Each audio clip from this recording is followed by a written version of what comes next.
Happy Friday. So this week, I'm closing out a lot of conversations about physical, mental, and emotional health with a lot of close people of mine. We're calling about some of the things they're experiencing, from headaches to high blood pressure to diabetes to lung and pulmonary issues, blood issues, a lot of different things. And I'm always encouraging people to be an advocate in your own health journey. You have to be able to trace back to your last x-ray, your last test, your last result. You have to push. And as it pertains to healing for some of us that I've talked to, you also have to check for STDs and your sexual health. Also, your mouth health. You can get HPV, which causes oral cancer. I want to say this. I'm in a season of separating from someone I've been with for 12 years. In the process of separating and in the process of being married for some time, I had suspicions and doubts, and I didn't ignore what I already felt. But people will go to great lengths to lie on you, to say it's you, when they have a reason to manipulate, a reason to uphold their pride and ego and their outward public persona, to act like, oh, it couldn't possibly be me. I'm just super perfect. I show up, best suit, smell the best, look the best, dress the best, whatever the best they think they are. Oh my God, that takes a lot of work to cover up what they're not. When they've done things to help create a negative atmosphere and environment for your health issues to get worse, when they don't even check on themselves and get tests when you ask them to, you have to question yourself and that person.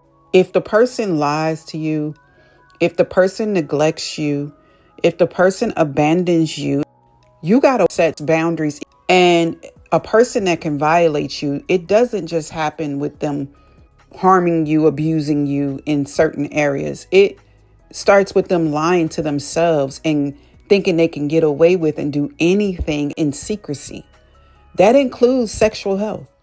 Their sex life can be non-existent with you because you have questions, or you preserve your health, or you are careful with having just one partner and being committed to just one partner. But they are out doing everything. And it's just not about having sex and cheating. It's about, if they can neglect you in emotional, mental, spiritual, and physical health, and if they can neglect themselves and not go to the doctor and get checked out, just getting annual physicals and semi-annual blood work done. If they can neglect themselves, they certainly don't give a crap about you. And that is always one of my ministries, to encourage people to advocate for themselves. It has nothing to do with a relationship. It has everything to do to being proactive about your health and what inevitably will come up. You could be totally healthy in your 20s, 30s, and early 40s, but over time, our bodies and our mechanics get a lot of wear and tear.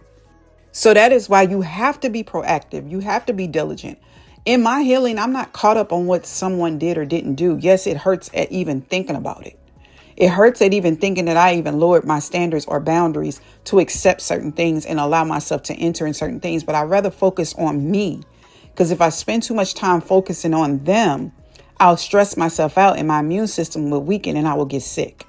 So my focus is to always focus on me, not doing it again, what I missed, what I ignored, what I didn't see, along with just being a person in itself, just me as a singular person. I have got to focus on my health, whether you're in a relationship or not. You have got to focus exclusively on that body, that temple, that mind, that heart, your physical, emotional well-being, your holistic health. Also, in your process of healing, people will lie on you so heavily. They will go hard lying on you to get the focus off of them. And I'm going to tell you, I'm going to testify to this. Stay away from entertaining the lies and the narrative. They have to make themselves look good. And I've had people DM me about some disturbing things. And what's crazy is I asked them to not tell me anything about this person. Anything. Because there's nothing surprising or more worse than what I've already witnessed firsthand in person, in living color. There's nothing nobody else can tell me. And I just want to tell you, even when you're tempted to air it out, to vindicate yourself, I pray that you have the strength to just focus on your holistic well-being, your totality, everything about you. Because in these toxic relationships, it was everything about the toxic person. So we cutting the poison out. You have to fast from that. You have to turn away from that.